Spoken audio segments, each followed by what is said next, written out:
Hello, hello les Shape Yogi, j'espère que vous allez bien. Aujourd'hui, je vous fais un petit live. Je voulais vous partager une anecdote assez improbable que l'une d'entre vous m'a partagée lors d'une conversation au téléphone lors d'un bilan, justement pour voir si elle pouvait devenir une de mes élèves ou pas. Et je vous partage cette anecdote aujourd'hui, bien évidemment. Je lui ai demandé l'autorisation de vous partager cette anecdote. J'allais pas le faire sans sinon. Anecdote, quand elle m'a dit ça, franchement, enfin, je l'ai cru, mais en même temps, je me suis dit, c'est pas possible d'entendre un truc pareil dans le yoga. Donc, je voulais vous le partager et n'hésitez pas à me donner votre avis en commentaire. D'ailleurs, dites-moi si vous regardez ça en live. Si vous êtes en live, commentez live sous la vidéo. Puis si vous me suivez en replay, commentez replay sous la vidéo. N'hésitez pas aussi à me dire à chaque fois que je regarde, dites-moi d'où vous venez. Si vous êtes en France, à l'étranger, puisque j'ai des élèves dans de nombreux pays, dites-moi d'où vous venez. Et puis dites-moi tout ça un petit peu en commentaire. Donc aujourd'hui, je vais vous partager cette anecdote. Ah oui, juste avant de commencer, je vous remercie, vous êtes plus de 50 à avoir rejoint mon nouveau programme Animal Yoga Flow, 12 semaines qu'on va faire en live pour atteindre votre plein potentiel à la maison. Donc ça, c'est grave cool. Si vous n'avez pas encore rejoint pour ce programme, commentez si vous souhaitez sous la vidéo programme et puis je vous enverrai le lien. C'est fait pour tous, on va vraiment atteindre son plein potentiel à la maison en prenant soin de son corps et en ayant du fun dans notre pratique. Donc l'anecdote que je voulais partager, l'élève du coup elle m'a raconté que je crois que c'était il y a une vingtaine d'années, je sais plus si c'était 10 ou 20 ans, mais je crois que c'était il y a une vingtaine d'années qu'elle m'a dit, elle avait suivi des cours de yoga et en fait elle est arrivée à un cours de yoga. Elle a suivi le premier cours, puis au deuxième cours, elle suivait le cours, en fait, c'était sa maman qui suivait des cours de yoga et qui lui avait dit, bah écoute, tu peux venir avec moi pour essayer le yoga, ça te fera du bien, etc.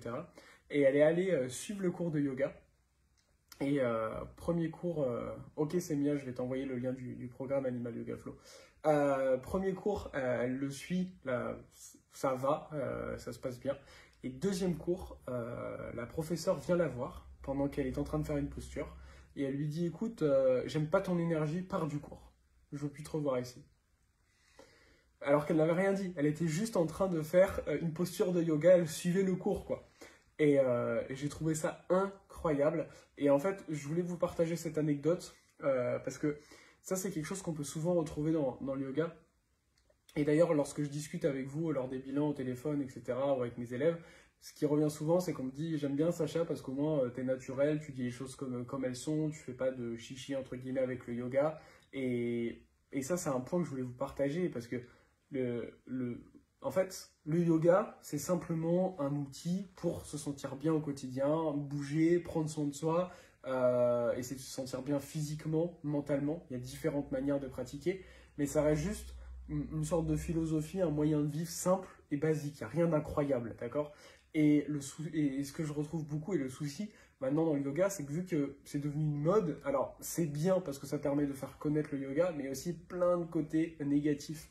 Il y a plein de gens qui font n'importe quoi, c'est-à-dire ils vont se croire supérieurs à d'autres personnes, ils vont se placer en termes de...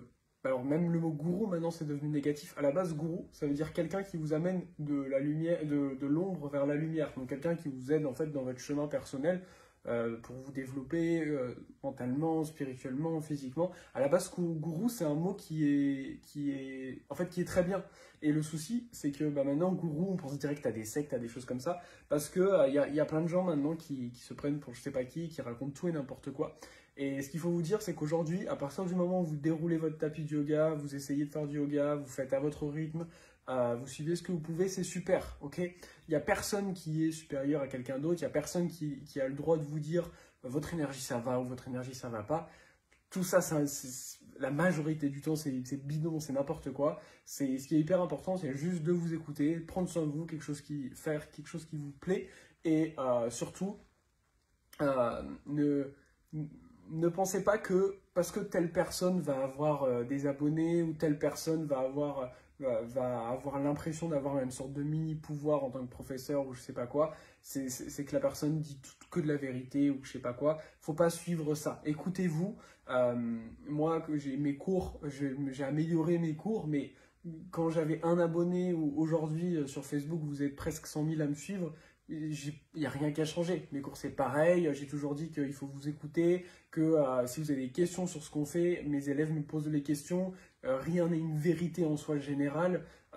Et le but, c'est juste d'avancer au maximum et de vous écouter. Hello Sandrine.